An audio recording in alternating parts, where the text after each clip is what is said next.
रविवार की सुबह नेपाल में एक अंधेरा लेकर आई। अंधेरा ऐसा जिसने करीब 50 लोगों की जिंदगी का उजाला छीन लिया। सुबह की किरण के साथ हर तरफ चीख पुकार मच गई।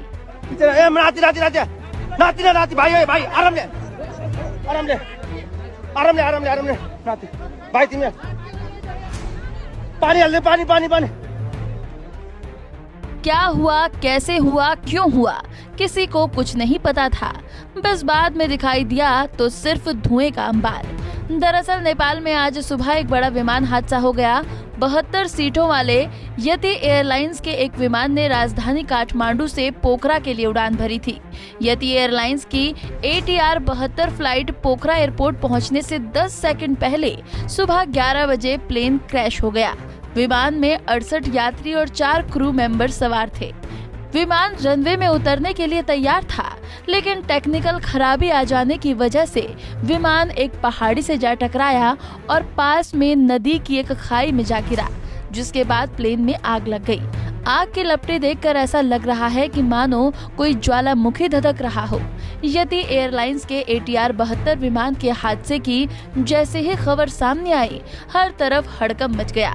रेस्क्यू टीम मौके पर पहुंची और अब तक 45 शव बरामद कर लिए गए हैं। बाकियों की तलाश जारी है। हालांकि अधिकारियों का कहना है कि विमान में किसी के भी बचने की गुंजाइश ना के बराबर है। तो वहीं नेपाल के प्रधानमंत्री पुष्प कमल दहल प्रचंड ने यति एयरलाइंस के विमान हादसे के बाद कैबिनेट की आपात बैठक बुलाई है।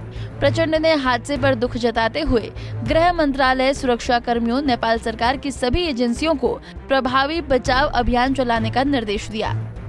दुर्घटनाग्रस्त विमान में 53 नेपाली, 5 भारतीय, 4 रूसी और 1 आयरिश, 2 कोरियाई, 1 अर्जेंटीनी और 1 फ्रांसीसी नागरिक सवार थे। नेपाल में हुए भीषण विमान हादसे पर भारत के नागरिक उड्डयन मंत्री ज्योतिरादित्य सिंधिया ने दुख जताया। सिंधिया ने कहा कि मेरी संवेदनाएं और प्रार्थनाएं शोक संतप्त परिवार के साथ हैं। मौसम नहीं, टेक्निकल खराबी बनी हादसे की वजह। यति एयरलाइंस का जो विमान हादसे का शिकार हुआ, उसे पोखरा के एयरपोर्ट पर उतरना था। ATC कर्मचारी के मुताबिक पोखरा के रनवे पूर्व पश्चिम दिशा की ओर बना हुआ है। विमान के पायलट ने पहले पूर्व की तरफ से लैंडिंग की परमिशन मांगी थी और परमिशन मिल गई थी, लेकिन थोड़ी देर में पायलट ने पश्चिम की तरफ से लैंडिंग की परमिशन मांगी और दोबारा परमिशन दे दी गई। लैंडिंग से ठीक पहले विमान में आग की लपटें दिखाई दी थी, इसलिए मौसम की खराबी के कारण दुर्घटना हुई, ये बात कही जा सकती है। चीन की मदद से बना था पोखरा एयरपोर्ट। हादसे वाला विमान AT-72 जिस पोखरा एयरपोर्ट उतरने वाला था, उस एयरपोर्ट को चीन की मदद से बनाया गया था। नेपाल के पोखरा एयरपोर्ट का उद्घाटन ठीक 14 दिन पहले ही हुआ था। चीन के एक्सिम बैंक ने इसके निर्माण के लिए नेपाल को लोन दिया था।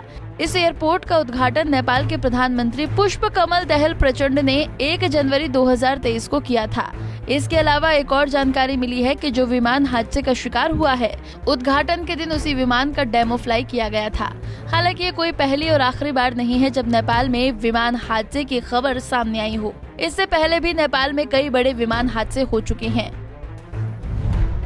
मई 2022 में तारा एयर का विमान क्रैश हो गया था। उसमें सवार सभी 22 लोगों की मौत हो गई थी। मार्च 2018 में US बांग्लादेश एयरलाइंस का एक विमान अंतर्राष्ट्रीय हवाई अड्डे के पास दुर्घटनाग्रस्त हो गया था, जिसमें 51 लोगों की मौत हो गई थी। पाकिस्तान इंटरनेशनल एयरलाइंस के विमान में सवार सभी 167 लोगों की नेपाल में हुए एक हादसे में मौत हो गई थी। अभी 2 महीने पहले थाई एयरवेज का एक विमान पोखरा एयरपोर्ट के पास ही घटनाग्रस्त हो गया था, जिसमें 113 लोगों की मौत हो गई थी। बहरहाल ये जांच का विषय है कि नेपाल में आए दिन विमान हादसे क्यों हो रहे हैं। Bureau report, Punjab Kesari TV. हमसे जुड़े रहने के लिए हमारे YouTube चैनल को सब्सक्राइब करें और नई वीडियो की नोटिफिकेशन के लिए बेल आइकॉन को दबाएं।